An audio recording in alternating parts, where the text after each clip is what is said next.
Welcome to the Sharkpreneur podcast with Kevin Harrington and Seth Greene. Kevin Harrington is the inventor of the infomercial, one of the original sharks from the hit TV show Shark Tank, and has generated over $5 billion in TV and digital direct response sales. Seth Greene is the world's first trusted authority on cutting-edge direct response marketing, a best-selling author, and the only 3-time Marketer of the Year nominee. On the podcast, Kevin and Seth interview sharkpreneurs who share straight talk on what it takes to explode your business. 49 faces looked to him in triumph. Over the last 12 months, they had each taken turns and promoted his business for a week at a time, driving over $987,342 in revenue. What if you had a network of 50 centers of influence who promoted your business every week for a year? Grab your copy of the #1 Amazon best-selling book, The Ultimate Guide to Growing Your Business with a Podcast, at 33% off the Amazon price by going to ultimatepodcastbook.com. Again, that website for 33% off the Amazon price is ultimatepodcastbook.com. Welcome to the Sharkpreneur podcast. This is your co-host, Seth Greene. Today, I've got the good fortune to be joined by Richard Newman from Body Talk. Richard, thanks so much for joining us. Thanks, Seth, for having me on. Our pleasure. So let's start with the awesome stuff you've got going on in the world. Tell everybody what you're doing with Body Talk. Thanks. Well, Body Talk is my communication company. I've been leading the company now. I'm the founder of the company, been leading it for 23 years.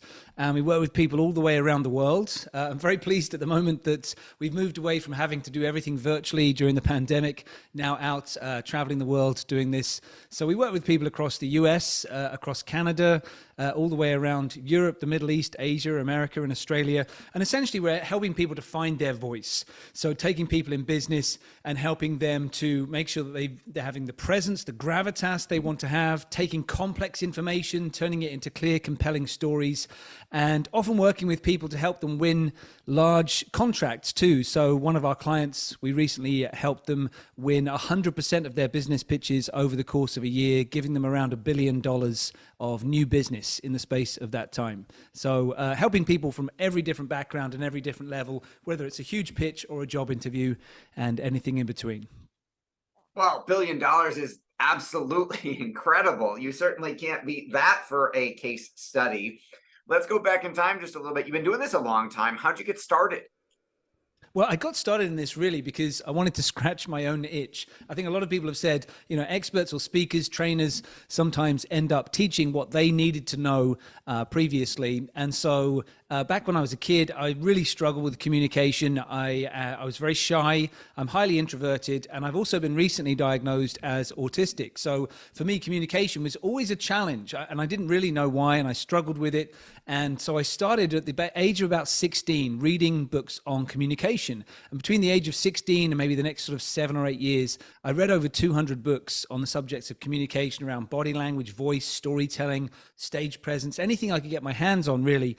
And at the age of 18, when my friends were going off to university, I instead decided to go and live in the foothills of the Himalayas, where I was living in a little Tibetan monastery, teaching English to Tibetan monks. And the monks didn't speak a word of English when I arrived there. So I had to learn how to use my body language and tone of voice just to be heard, just to be understood day after day. And that was an amazing experience, living with them for 6 months, entirely cut off really from the outside world. This was before the age of Wi-Fi and all those sorts of things. They didn't even have Sky TV. They barely had electricity. They didn't even have hot running water when I got there. And so I was having to figure out, how do I communicate? How do I connect with people non-verbally? And then I studied acting in London, going to a tremendous London acting school for 3 years. And out of this, I developed this fascination, this passion for communication. And I started teaching it as a hobby, really. And then I needed more people, and more people came to join me. And word of mouth started to spread. And now we've trained 130,000 people. So it's been quite the adventure. Wow, that is absolutely incredible to go from no electricity, no running water, no hot running water, no barely any electricity, not speaking the language at all, to training 130,000. That's not, it's so funny. It's been, my wife would say absolutely not, but it's always been on like one of my fantasy vision boards to go like live in a monastery like that. Did you eventually learn to speak Tibetan? Oh, it's a good question.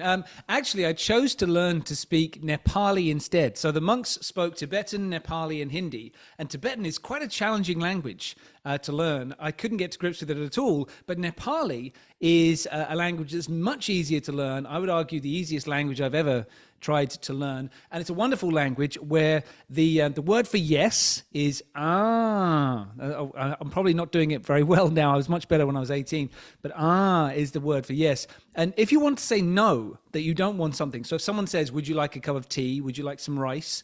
You say ah, or to say no, you have to say, "I would not like the thing that you're offering me," which is a lot harder sentence. So you basically say yes to everything. So it's a very sort of nice yes, accepting culture.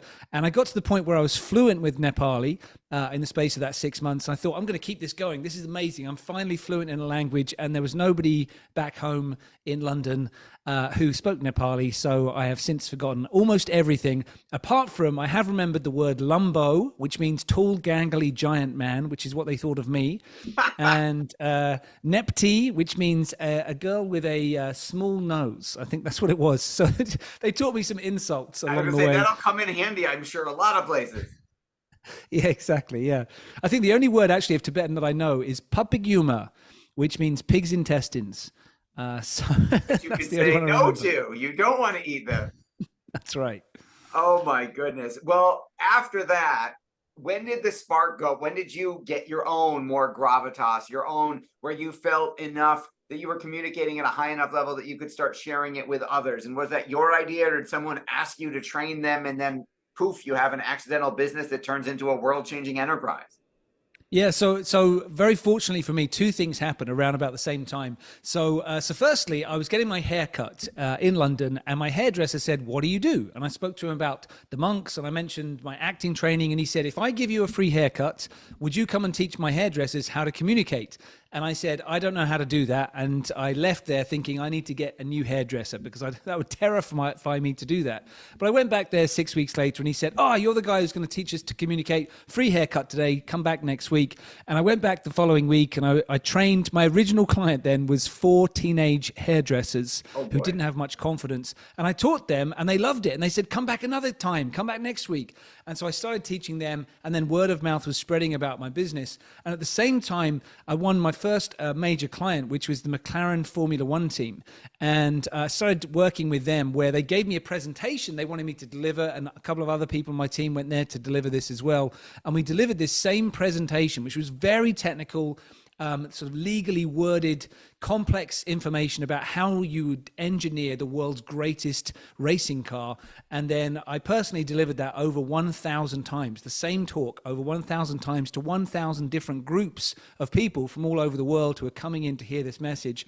And so off the back of that, I thought, I now feel I've got enough skills. I've taken all the information I got from books, from acting training, from putting this theory into practice. I feel I can now competently teach people. And meanwhile, the word of mouth about the training I was doing was taking off. And so I started to build a team from that point and gradually put this into practice. But it wasn't until 2014 that I finally got published in the journal Psychology for putting together a piece of research around communication that was proving how anybody can go from being fairly ineffective as a communicator to radically improving their impact, their ability to convince people, their ability to lead by a huge amount, simply by making different communication choices, which we then are sharing with our clients. That is absolutely fascinating. And I would imagine 1,000 reps of anything, you get pretty darn good at it. So you're also now, apparently an expert in race car design by doing that 1,000 times. Did they give you a McLaren as part of that deal? No, it was a pretty great job being there. I got to be around these beautiful race cars, and also I was responsible for anybody who was buying the brand new McLaren SLR hand-built sports car at the time. They would come into the headquarters, and I would show them around and sort of greet them and ask them, what do you do? Because they were buying these cars that were around $500,000, something like that. And sometimes they'd come in and buy 3 of them for their wife and their 2 daughters or something like that. And they'd want to take a look around the facilities. So, I got to be around these beautiful cars a lot. I didn't get to go and drive them, unfortunately. Well, now with all the success you've had, you could probably buy your own. what are some of the biggest, most common mistakes people make? I mean, I gotta think, and I'm probably wrong, but I would assume that most people think they know how to communicate. How, Yeah. why, how do you convince them, for lack of a better word, and you could probably improve my questioning and communication, how do you convince them that the way they are communicating, where they just think I just talk, everybody knows how to talk, how do you convince them or get them aware of the fact that that's not entirely the most effective way to do it, and get them to kind of take the shift and go through one of your programs? Yeah, good question. So I often say the people who really need to come on one of my programs are the people who never show up. So unfortunately, there are some people who lack that self-awareness. And if you ask the majority of people, do you think that you are a good communicator? They say, yes, I'm above average. And that's the majority of people. So that statistically, that cannot be correct. So generally speaking, people show up to get communication training either because they're feeling nervous themselves and they've got a big event maybe coming up, or because they've had some feedback from somebody else that says this is not really working. Occasionally I get booked by someone who says, look, you've got to come and work with our CEO. Our CEO thinks they're good, but they're really not that good. And the way in there is to, if I get some video footage of something they presented, maybe a pitch or a speech at a conference or maybe a TV interview, then my approach generally is to say, well, what event do they have coming up that would be an incentive for them to get some additional training? And then the piece in there to work on with anybody is to say, okay, you've got this big event that's coming up, you may as well get some additional coaching. And what I always say to people is, I'm not trying to take you away from you. I want to make sure that you've got your personality, your own style in there, but I'm going to share with you pieces that allow you to have additional tools in the toolkit so that you can have a greater impact when you want to. And that tends to make people open up a little bit more, so they know I'm not trying to change them or say that they're wrong in any way. I'm always respectful of who somebody is. But the way that I tend to put it to people so that they understand what effective communication is all about is sometimes people think that great communication means just being yourself. And in fact, people often get that advice where let's say they've got a big important interview or presentation coming up and they get worried and their friends and family say, don't worry, just be yourself, which is terrible advice. This is not what you want to do, because just being yourself means showing up with all of your bad habits. So actually what you need to know is some fundamental pieces that are going to help you stand out, plus have your personality in there that brings it all to life. So we're not all boring and doing exactly the same thing. So when we take them through pieces around body language, tone of voice, questioning, listening skills, storytelling skills, anything that's going to help them take their information and enhance it in a way that's actually going to be received well by the people around them. And the name of the business is Body Talk. Does that have to do with the fact that, you know, the vast majority of our communication is actually nonverbal? Yeah, so my fascination with communication actually began in the nonverbal side. And the first few years, that was really what I was teaching people, all around that nonverbal element of how do you get presence, charisma, gravitas. Those are the things that people are most commonly asking for. And then what happened as we evolved is that people would say, okay, now I know how to stand and how to use my voice, but I'm not actually sure what to say. So he said, okay, well, let's do the talk part rather than just the body bit. And let's work on the storytelling so that you can get a really compelling story that will utterly engage people. And the way that we work on all of these different areas, there's a couple of key premises that we allow people to keep in mind, which is firstly, when it comes to your body language or your content or your slides or whichever way you're choosing to communicate, you always want to think about one key question that transforms communication, which is something that I used at the Formula One team in order to really engage people, which is to think about, by the end of your communication, how do you want the other person to feel? How do you want them to feel about you? How do you want them to feel about your message? And how do you want them to feel about the actions that you want them to take? And everything needs to drive towards that. So your body language should focus on that. Your story should focus towards that.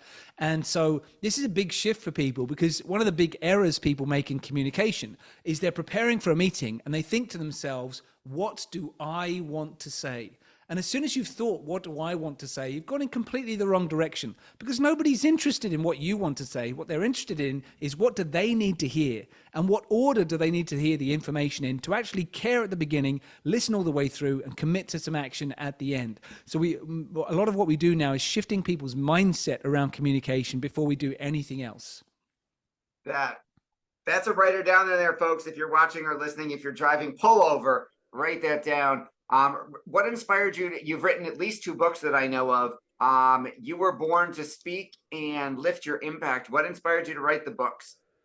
Yeah, that's right. So I've got them over here on my desk, actually. So You Were Born to Speak, the first one I wrote here, it was very simply, I wrote that back in 2018. I'd been teaching communication for about 18 years at that point. And I'd very frequently have people email the company saying, hey, I'm a student living in Dubai. I've only got $20 to my name. What sort of training can you give me? And I'd have to say to them, the minimum training that we do would cost many thousands of dollars. So there's nothing we can do for you. So I thought, actually, I'm going to write a book that is all of the key lessons that I've learned about communication, so it can be provided to people anywhere in the world as a hardback, audio book, and ebook, so anyone can get their hands on this. And all the profits from that first book went to charity as well. So I thought I can support my favorite charity, I can help people. And I thought I want to help people just like me, because I really struggled to find my voice when I was younger. So I want to help everybody possible to find their voice. And I thought that will be the only book I will ever need to write. And then we went through this pandemic worldwide, and the working world changed so much. And there was 3 major challenges we suddenly saw our clients have that they didn't have before. And this is what became my second book. So firstly, we worked out that people were having a huge challenge around their mindset. People feeling stressed out, overwhelmed. They're suddenly working at home, sharing the Wi-Fi with their entire family, trying to homeschool their children during the pandemic. And then multiple people in their business were getting fired. And they were in this place where they really needed to look after their mental health and be in a place where they thought, okay, no matter what happens in the world around me, whatever's happening with the economy and politics and in my industry, I can be the best version of me no matter what. So that was the first piece I wanted to work on in this book. The second thing was that suddenly we've got people having very transactional interactions with each other. So gone are the days where people go 9 to 5, 5 days a week into an office, and they spend time around each other. They build relationships. They have coffee breaks together. They go out for a drink after work. Those days have gone. And so now people, when they meet each other, are very transactional, and people are feeling lonely. They're feeling alone. They feel like they don't really understand each other. So we've had loads of requests come up for saying, can you help us build relationships with people on our team? So I thought I want to make sure in this book also I show people how to have a deeper connection with the people around them. And then the third piece is, and this is really fascinating, it's all around purpose, where they found the last 2 years, it's a bit scary, but in the UK and in the US, the last 2 years, the life expectancy for people is going down. And I believe that's the first time on record. And this is nothing to do with the pandemic or COVID deaths or so on. What they believe, the scientists think their best reason for why this is because meaningfulness, a sense of purpose in life, has gone down in the last few years. So I wanted to give people a sense of how do you look after not only your mindset and your connection with other people, but really look after your future and achieve a future that is meaningful for you. And so that's what that book was all about, showing people how they can lift their impact in their life and with other people. Awesome. Well, we know your time is incredibly valuable, and we greatly appreciate you spending some with us.